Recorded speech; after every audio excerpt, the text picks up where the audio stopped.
So if you have tried to learn AI in 2026, you would have probably experienced this, that you learn AI, then someone tells you to learn machine learning, then someone will tell you to learn deep learning, transformers, LLMs, and then suddenly you are hearing words like tokens, embeddings, RAG, vectors, databases, fine tuning, agents, and you will be pretty much confused. Like you will feel like everyone is speaking completely a new different language. But here's the thing, these aren't 25 different concepts. These are connected. In fact, they are logical story that connects almost everything happening in AI today. And in this next 30 minutes, I'm going to take you through the entire story. We'll start with something as simple as what is AI, and we will gradually reach agentic AI, where AI systems can reason, they use tools, remember information, and evaluate their own work and complete complex tasks. So I promise you, by the end of the video, you will finally understand how AI terms fit together in an ecosystem. And here's the challenge in this video: if this video reaches 100 likes, I will make a part 2 where we'll go much deeper understanding and more detailed concepts which are actually asked in interviews and everyone should know in real world development ecosystem. So let's start with the biggest term of all, which is what is AI. So let's start with an AI. So AI is simply the idea of making computers perform tasks that normally require human intelligence. So things like understanding language, recognizing images, making decisions, solving problems, planning, learning. So for example, where your phone recognizes your face, so that's AI. And when Google Maps predict the fastest route, that's AI. And when ChatGPT answers your question, that's AI.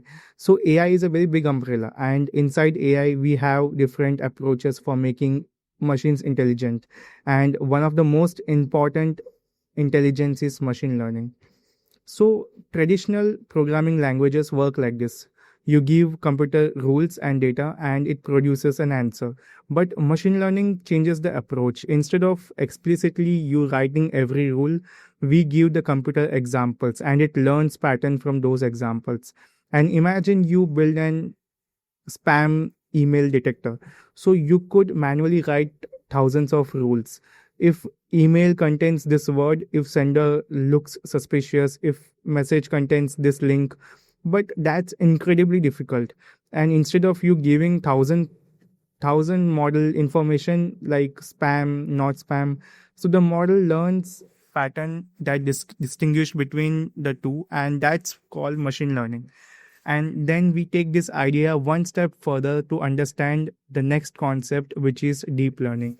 So deep learning is a subset of machine learning that uses neural networks with many layers. So think of it like recognizing a cat in an image.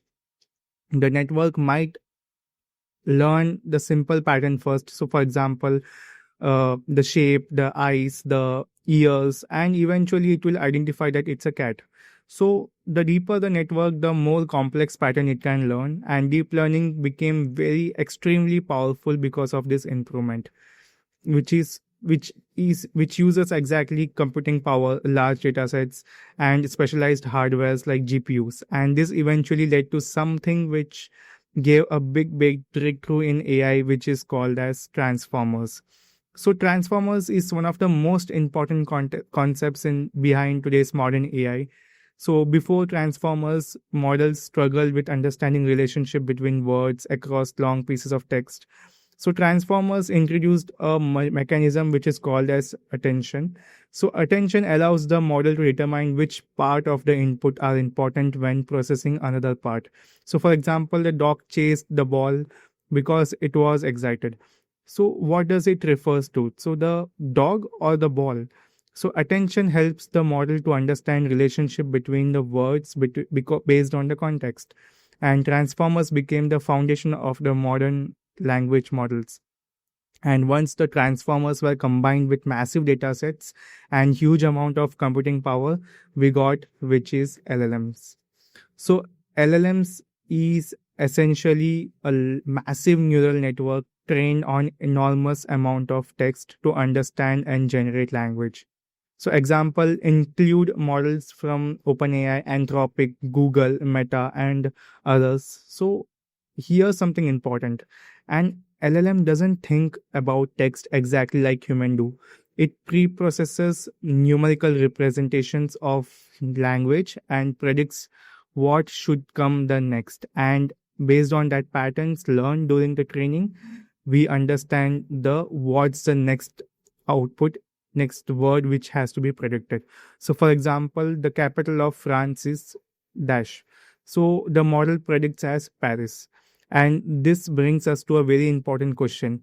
How does the model actually processes the text? So it starts with something which is called as tokens.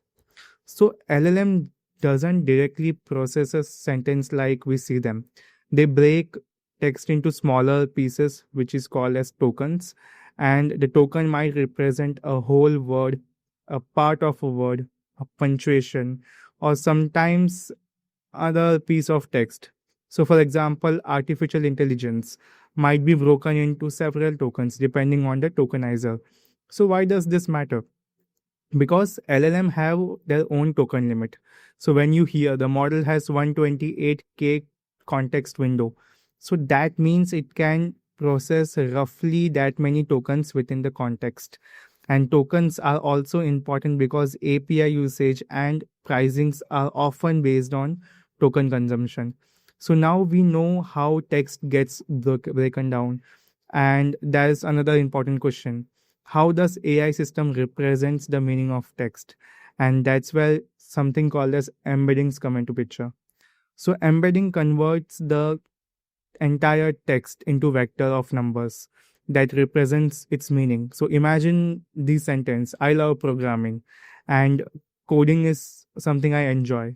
So the words are different, but their meanings are similar. Their embeddings should therefore be relatively close to the vector space.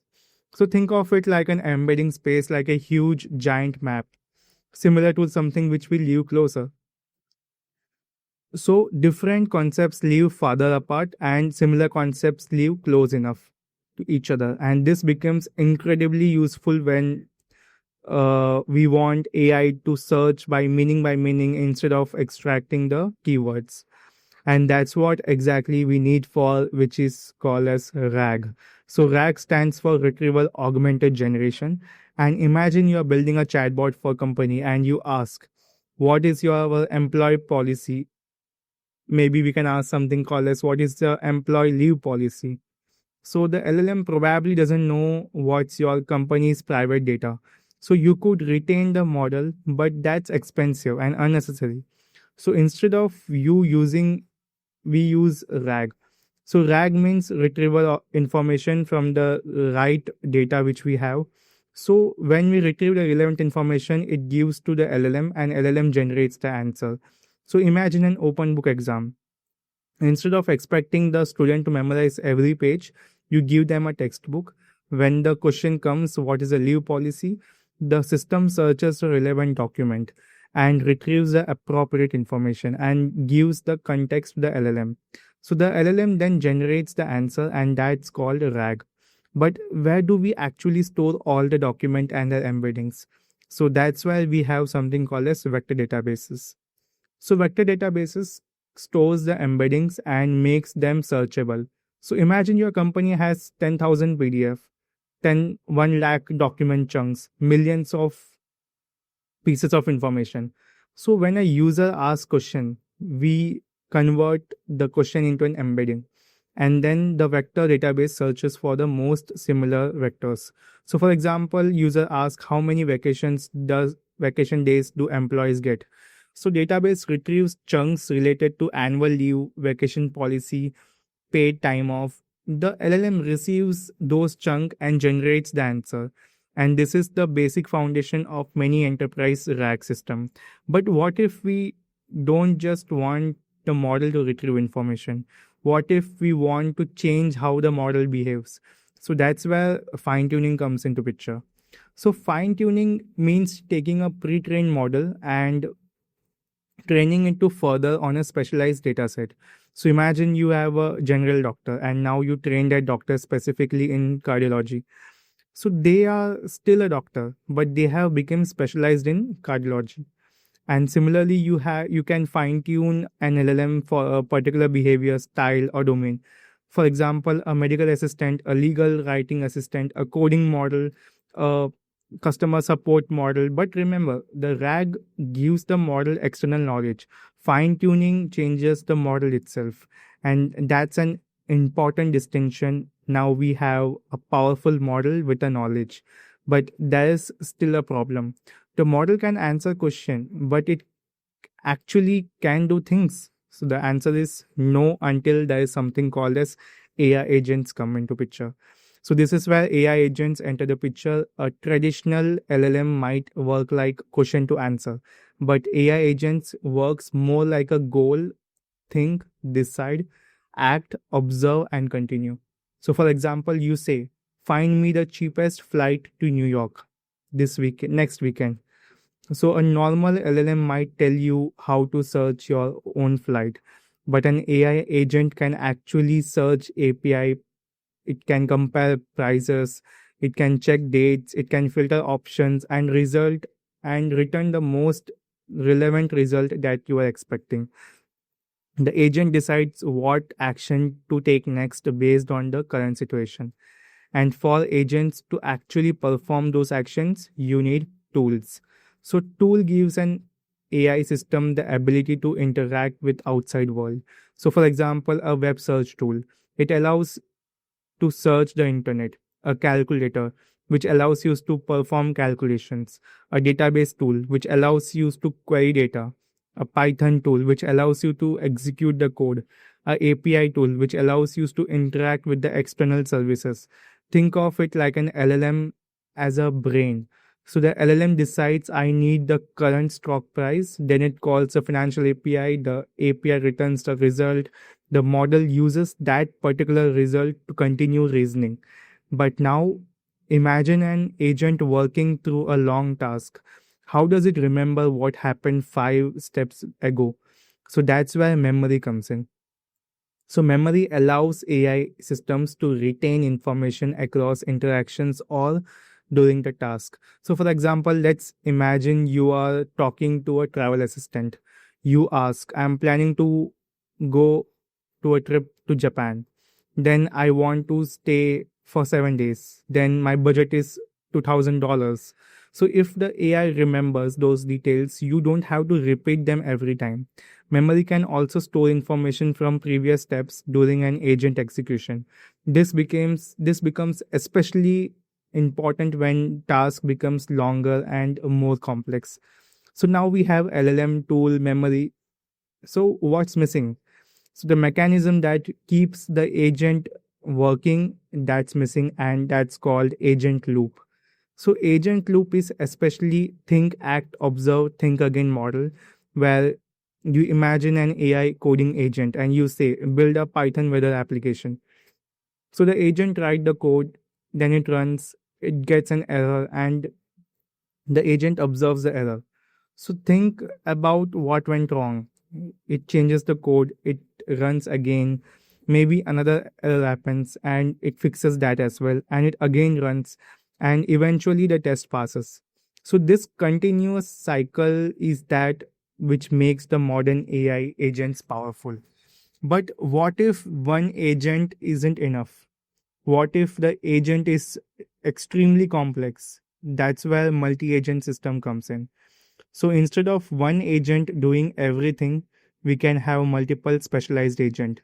So imagine building an AI startup agent assistant where you could have a market research agent, a finance agent, a marketing agent, a product agent. So you have all this specialized agent and there will be one manager agent which coordinates all of them.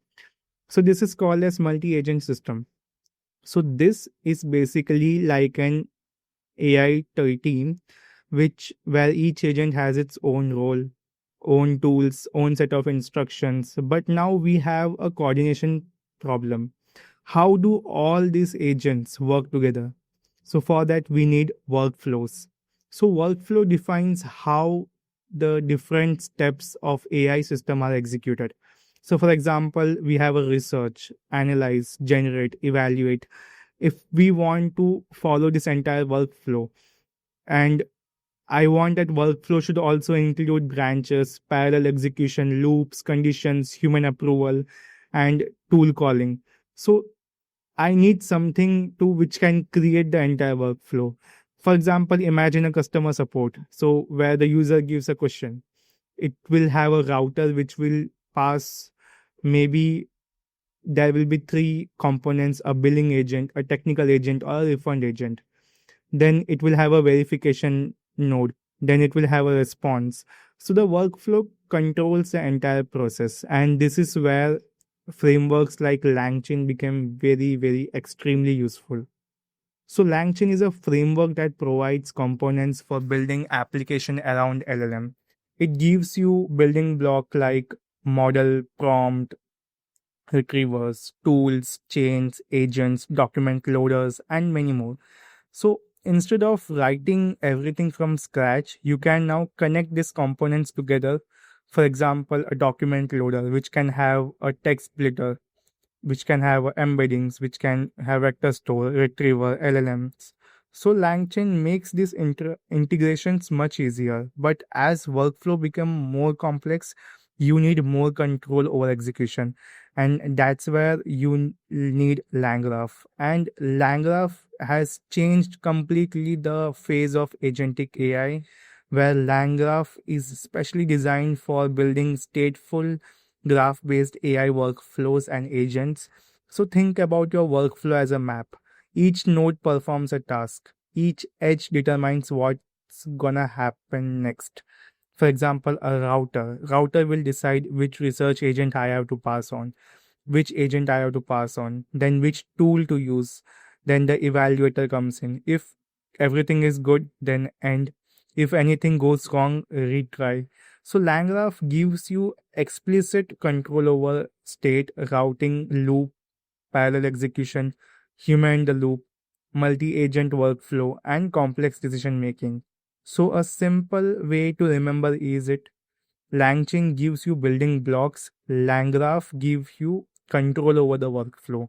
But modern AI systems have another challenge. How should an AI agent communicate with an external tools or data sources?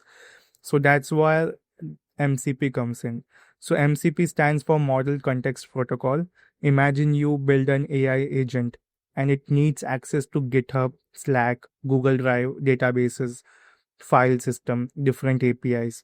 So without a standard, every integration could require a custom implementation.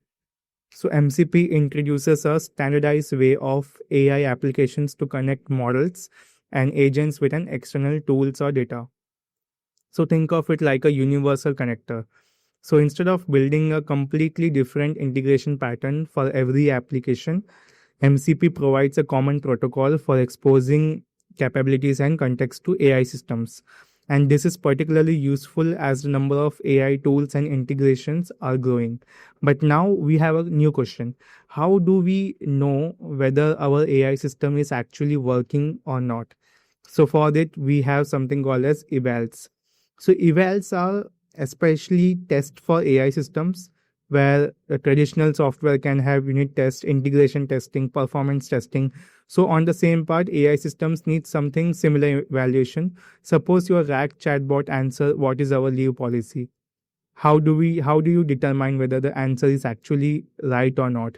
So we can have evaluate accuracy, did it actually answer correctly? Relevance, did it actually answer the question? Groundedness, where what the answer supported by retrieved information. Toxicity, where was the response inappropriate? Evals help us to measure whether our AI systems is improving or getting worse. But even a well evaluated AI system can sometimes behave in ways where we don't want. And for that, we need another layer which is called as guardrails. So guardrails are rules and controls that keep AI systems within the acceptable boundaries. So imagine you are building a bank assistant and you don't want it to reveal sensitive information, or execute unauthorized transactions, give dangerous financial instructions, or expose internal data. So guardrails can check what goes into the model and what the model does and what comes out of the model. So for example, user asks something outside the application purpose block. So agent tries to execute a unauthorized tool block if LLM generates any sensitive information. It can filter if the guardrails essentially creates a safety layer around your AI systems. So, but in production, safety isn't the only concern. You also need to know what the AI is actually doing. That's where observability comes in. So imagine your AI agent suddenly starts taking 30 seconds to answer. Why? Was the LLM slow? Did the retrieval take too long? Or did an API fail? So did the agent call tool 5 times? So did the workflow enter unnecessary loop? So you have no idea. So that's what observability gives you visibility into what's actually happening inside the system, where you can track latency, token usage, tool calls, errors, retrieval quality, agent steps, cost, execution of tracers, and this it's basically like you are having a flight recorder of your AI system. And once you combine all of this concept, we arrive at the biggest idea of AI, which is the modern AI that is called as agentic AI. So agentic AI is the idea of building agentic systems that can operate forward towards a goal with a degree of autonomy. So instead of answer this question, you give it research the market and prepare a report. The system might understand the goal, create a plan, search for information, retrieve documents, use tools, analyze result, evaluate the work, fix mistakes, and finally produce a report. So we can notice here how everything we discussed starts coming together. LLM gives you reasoning and generation. Tokens give you the basic units of language processing. Embeddings give you semantic representation. RAG gives you a model external knowledge. Vector database store and retrieve the information. Fine tuning specializes the model behavior. Agents give the AI the ability to decide and act. Tools connected to the outside world. Memory preserves information. Agent loop or allow iterative execution. Multi agents to get work together for multiple AI agents to collaborate. So everything which we have learned in this video is very very important if you are completely someone who wants to understand what are these complex names, but still there are a lot and lot to learn more. So let's connect the entire AI journey one last time. So it starts from AI, then machine learning, then deep learning, then transformers, LLM tokens, embeddings, RAG, and it goes till the agentic AI. So now that's around 23 plus AI concepts in roughly 30 minutes I have covered. And if you started this video feeling like AI had hundreds of disconnected buzzwords, hopefully you can now see the bigger picture, because these concepts aren't random, they are layers. And once you understand how these layers connect, learning AI engineering becomes very easier. But we only scratch the surface. There's so much underneath each of these concepts. So exactly that's what I want to cover next. So here's the deal. If this video reaches 100 likes, I will make a part 2. Part 2 will be very much more technical. We'll go deeper into the architecture. We'll understand the parameters, hyperparameters, and I will try to make it more interesting and more conceptual. So if you want a part 2, hit the like button, subscribe to channel Agent Stacks, and comment part 2 below, because this video was about understanding what all AI terms means, but part 2 will be understanding how they actually work. So keep learning, keep building, and I will see you in the next one.